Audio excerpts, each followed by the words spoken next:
Hello everyone. ये video previous video का second part है जिसमें हमने इन्वायरमेंट स्टडीज़ के ऑलमोस्ट 80 to 85 क्वेश्चंस डिस्कस किए थे। इस वीडियो में भी हम इतने ही क्वेश्चंस डिस्कस करेंगे। Let's start. फर्स्ट क्वेश्चन, तत्कालीन घटनाओं की जानकारी प्राप्त करने के लिए सीखने की किस क्रिया का प्रयोग किया जाता है? Option number D is correct. उपयुक्त सभी यानी कि इन तीनों एबिलिटीज़ को हम स्टूडेंट को सीखना चाहिए। नेक्स्ट इज, निम्न में से कौन सा बिंदु शिक्षण भ्रमण के महत्व को स्पष्ट करता है? Option number D is correct, यानी कि इसमें भी ये तीनों एक्टिविटीज इंक्लूड होगी। नेक्स्ट क्वेश्चन इज, वाद विवाद पद्धति से छात्रों में किस प्रकार का विकास होता है? किस प्रकार का होता है? Option number D is correct, इन तीनों का। यानी कि वाद विवाद यानी कि डिबेट, जो डिबेट कंपटीशन होता है, डिबेट प्रतियोगिता, वाद विवाद प्रतियोगिता, उससे। एक शिक्षक पाठ को पढ़ाने के बाद अपने छात्रों को गृह कार्य देता है क्योंकि, यानी कि टीचर स्टूडेंट्स को होमवर्क क्यों देते हैं? गृह कार्य करने से छात्रों में स्वाध्याय की आदत का विकास होता है। Option number D is correct. निम्न में शिक्षक भ्रमण का महत्व नहीं है। कौन सा नहीं है इसमें? ऑप्शन नंबर बी, विषय के प्रति रुचि का अभाव। खेल विधि से शिक्षा देने वाले स्कूलों में शिक्षा कैसी होती है बताओ? ऑप्शन नंबर डी, पर्यावरण का एक भाग बन जाती है।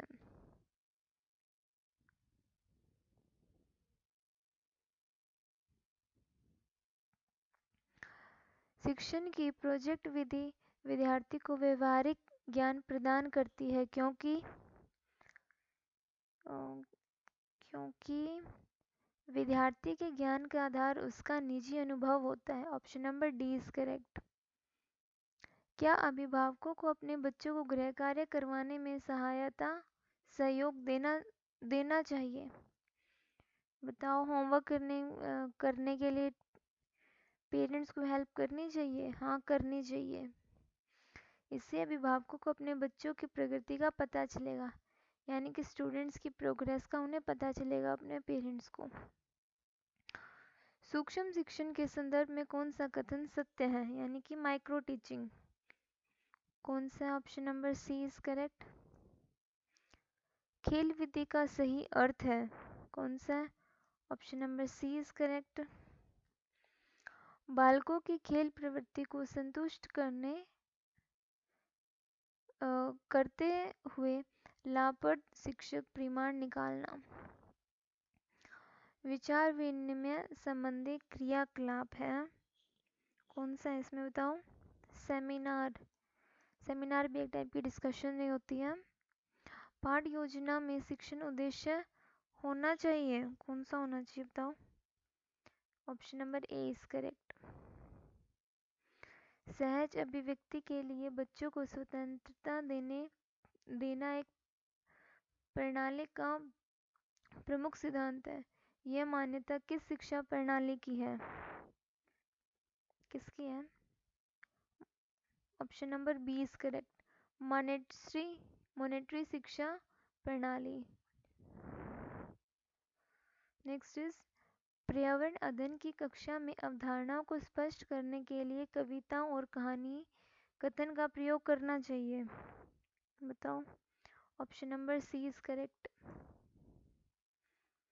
नेक्स्ट इज, विद्यालय में आयोजित की जाने वाली विभिन्न पाठ्य सामग्री सहगामी क्रियाओं के बारे में आपकी राय बताओ। अपने पॉइंट ऑफ व्यू से क्या आंसर होगा इसका? Option number C is correct. खेल का संबंध है, यानी कि गेम्स का किससे संबंध है? उपयुक्त सभी से। हमारी हेल्थ से रिलेटेड भी होता है, हमारे माइंड डेवलपमेंट से भी होता है, हमारे इमोशन से भी रिलेट करता है। Option number D is correct. Project प्रणाली का संबंध है, यानी कि जो प्रोजेक्ट मेथड है उसका वो किस चीज़ से रिलेट करता है? Option number A is correct. दत्तकार्य के संबंध में निम्नलिखित में से कौन सा कथन सत्य है? कौन सा करेक्ट है बताओ? Option number D is correct. बाल केंद्रित शिक्षण विधि का उद्देश्य होता है। उपयुक्त सभी option number D is correct. Child centred जो एजुकेशन होती है उसके एम्स ऑब्जेक्टिव्स क्या होते हैं? यानी कि छात्रों में मुक्ति ढंग से सीखने की योग्यताओं का विकास करना, छात्रों में स्वतंत्रता कौशलों का विकास करना, यानी कि बच्चे अच्छे से सीख पाए, फ्री माइंड होके सीख सकें। नेक्स्ट इज शिक्षण में पाठ्य संबंधी क्रियाओं का प्रयोग। Option number B is correct. School बागवानी के माध्यम से बच्चे क्या सीखते हैं? Option number D is correct. उपयुक्त सभी। सेमिनार के आयोजन के अंतर्गत विचार विमर्श किया जाता है, यानी कि एक डिस्कशन होता है सेमिनार भी। Option number A is correct. पर्यावरणीय प्रतियोगिताओं का मुख्य उद्देश्य नहीं है। कौन सा नहीं है? Option number A is correct. Next is विद्यार्थियों में खेलकूद की भावना का विकास तीव्र हो सकता है यदि। Option number D is correct. ये तीनों ऑप्शन इसके अंदर इंक्लूड होंगे। नेक्स्ट इज आजकल पाठ्य सामग्री क्रियाओं में राष्ट्रीय सेवा योजना को मुख्य स्थान दिया जा रहा है। एक विद्यार्थी के रूप में आप इसे क्या कहेंगे?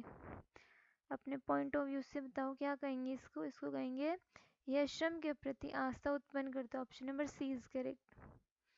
विद्यालय में यदि बच्चों की वाद विवाद प्रतियोगिता होने वाली है तो आप बच्चों को क्या करेंगे? भाषण के लिए वह कहाँ से सामग्री ले इसका मार्गदर्शन करेंगे, यानी कि डिबेट कंपटीशन में उन्हें किस टाइप का सब्जेक्ट मैटर चाहिए उनके बारे में हम उन्हें डिटेल्स में समझाएंगे। नेक्स्ट इज पाठ्य सामग्री क्रियाओं का प्रमुख उद्देश्य होता है। कौन सा होता है? विद्यार्थियों के विकास को संबंधित करना। Option number D is correct. Next is प्रकृति संरक्षण से संबंधित कार्य है। कौन सा है? ये सारे ये इन्वायरमेंट से रिलेटेड क्वेश्चंस हो, यानी कि इन्वायरमेंट को बचा के रखना, सेव इन्वायरमेंट से, यानी कि बहुत सारे पेड़ पौधे लगाना, एफोरेस्टेशन, डिफोरेस्टेशन को रोकना, ये सब। प्रयोगशाला विधि द्वारा छात्रों के अध्ययन को किया जाता है। Option number B is correct. पद प्रतिशत पद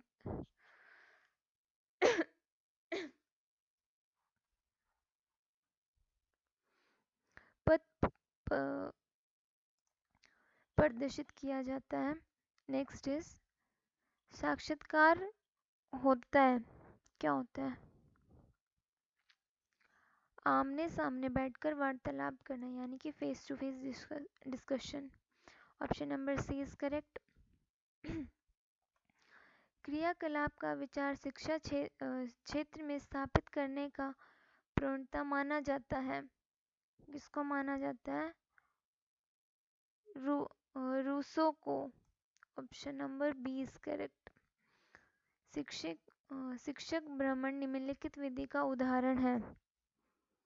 option number B is correct. निरीक्षण। खेल एक ऐसी प्रक्रिया है जिसका उपयोग किया जाता है। Option number C is correct. बालकों को सिखाने में गमले में रखे गए घरों में साज सज्जा की सामग्री के कृत्रिम पारितंत्र को कहते हैं। Option number A is correct.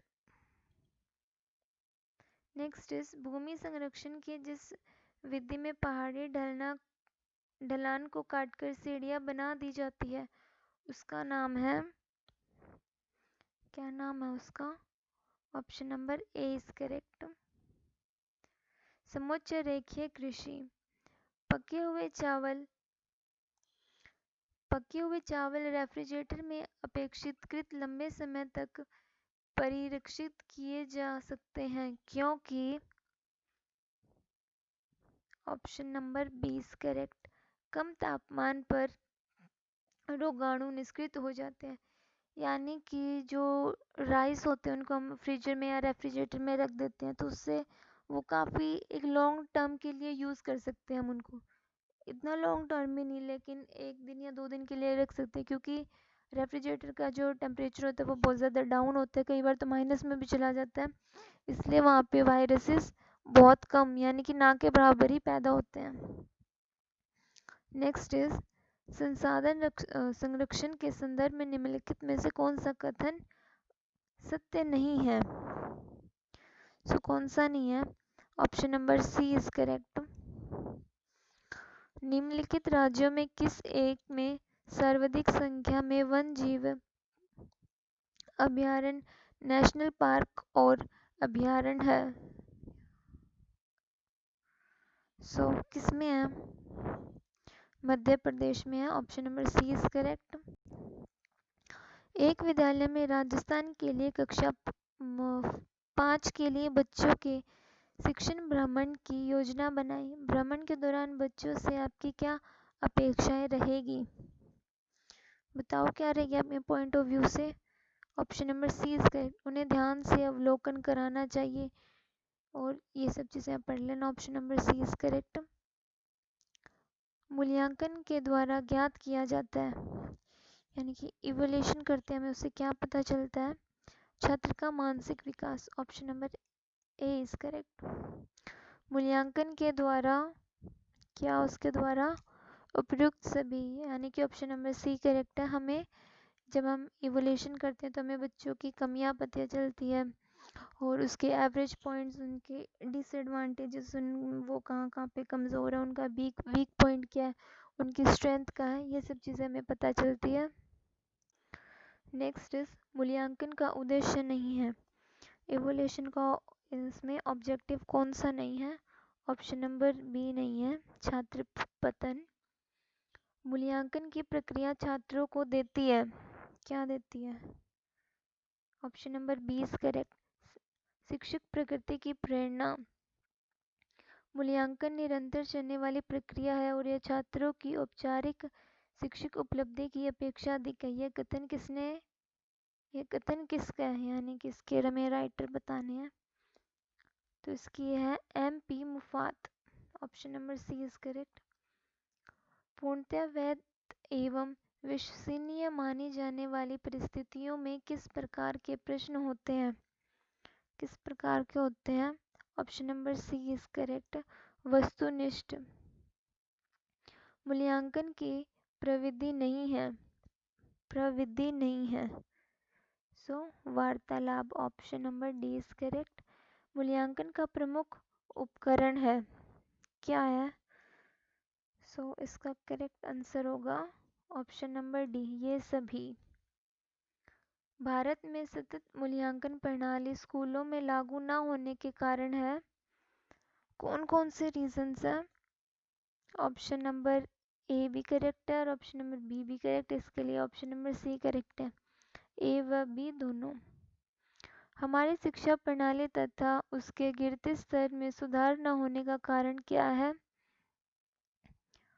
सो उपयुक्त सभी, यानी कि इसके अंदर भी ये तीनों पॉइंट्स इंक्लूड होंगे। मूल्यांकन संबंधित है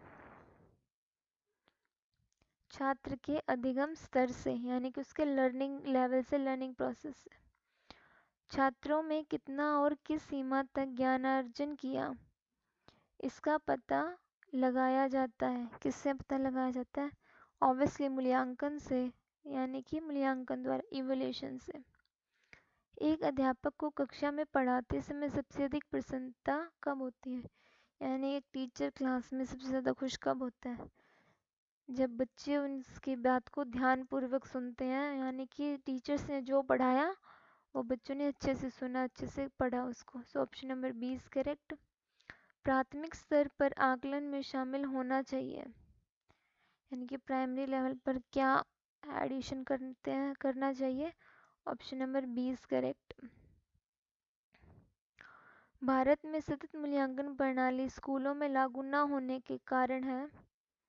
कौन कौन से कारण है? ए और बी दोनों, यानी कि ए बी और बी बी। तो इसका ऑप्शन नंबर डी करेक्ट होगा। हमारी शिक्षा प्रणाली तथा उसके गिरते स्तर में सुधार न होने का कारण क्या है? और डी ऑप्शन है, यानी कि इसमें ये तीनों ऐड होंगे। मूल्यांकन संबंधित है छात्र के अधिगम स्तर से, यानी कि उसके लर्निंग प्रोसेस से। Option number A is correct. छात्रों में कितना और किस सीमा तक ज्ञान अर्जन किया, इसका पता लगाया जाता है किससे? इवोल्यूशन से, यानी कि मूल्यांकन द्वारा। एक अध्यापक को कक्षा में पढ़ाते समय सबसे ज़्यादा खुशी कब होती है? Option number B is correct. सभी छात्र शांत होकर ध्यानपूर्वक उसको सुनते रहें। प्राथमिक स्तर पर आकलन में शामिल होना चाहिए, क्या होना चाहिए?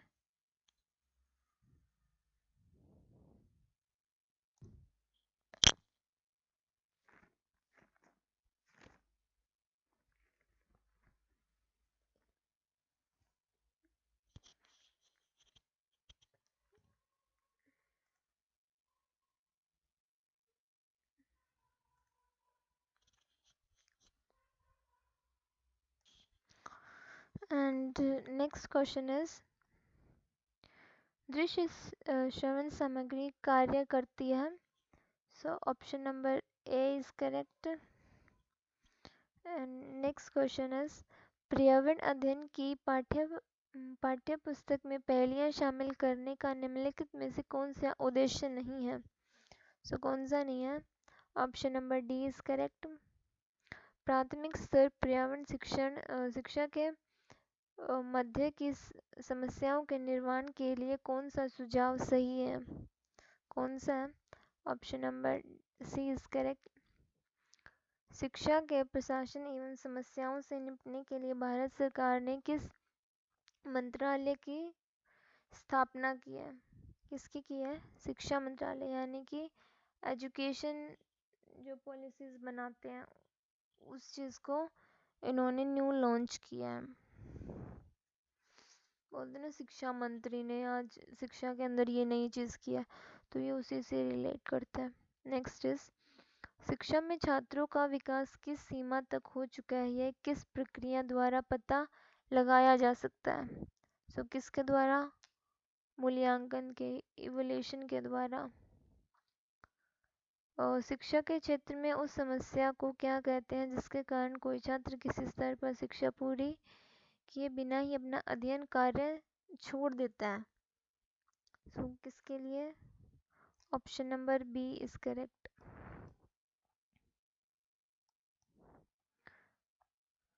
शिक्षा के क्षेत्र में अवरोधन की समस्या का प्रमुख कारण है, कौन सा है?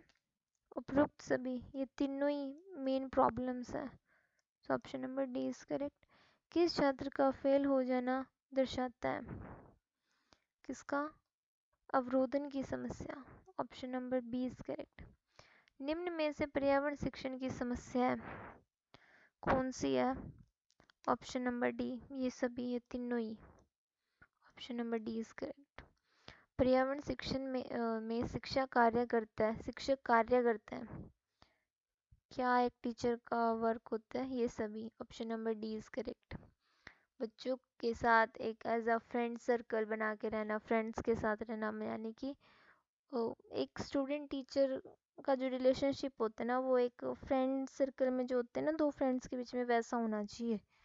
और ये निर्देशक की तरह and etcetera etcetera all. Next is, पर्यावरण शिक्षण की समस्याओं से निवारण के लिए आवश्यक है। सो इसका कौन सा आंसर होगा? Option number B is correct.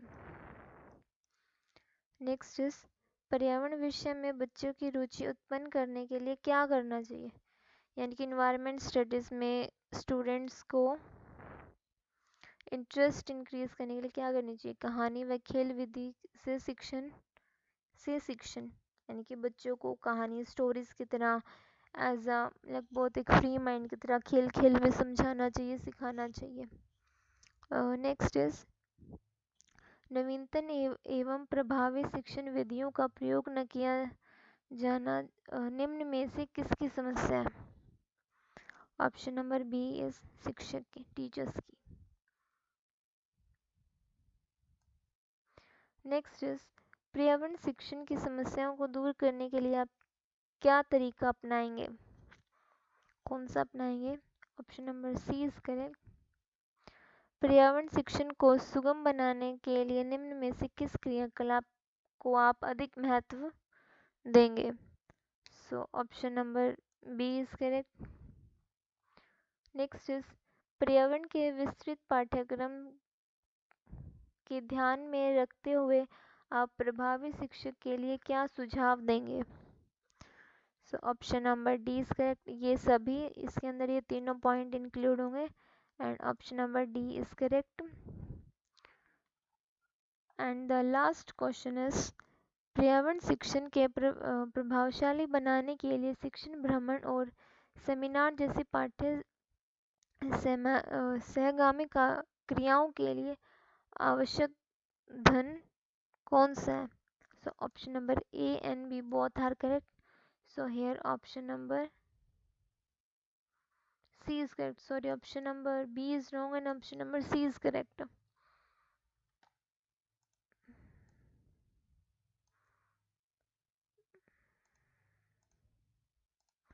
So option number A and C is correct. So combinedly option number D is correct. So ये हमारा सेकेंड पार्ट कंप्लीट होता है। फर्स्ट पार्ट का वीडियो का लिंक मैं डिस्क्रिप्शन बॉक्स में दे दूँगी, आप वो वाली वीडियो देखना पहले और फिर ये सेकेंड पार्ट। सो आपकी दोनों वीडियो देखने से आपको इन्वायरमेंट स्टडीज़ के कंप्लीट जो एक कोर्स है उसके इम्पोर्टेंट क्वेश्चंस मिल जाएंगे एज अ रिवीजन। सो ये एचटेट के लिए भी बहुत ज़्यादा इम्पोर्टेंट है। वैसे भी अभी 2 और 3 जनवरी 2021 में एचटेट का पेपर भी होना है। नोटिफिकेशन आ चुका है, डेट भी आ चुकी है कि कब कब एग्ज़ाम होगा। सो देखो अब एडमिट कार्ड कब तक आते हैं। So best of luck your exam and thank you.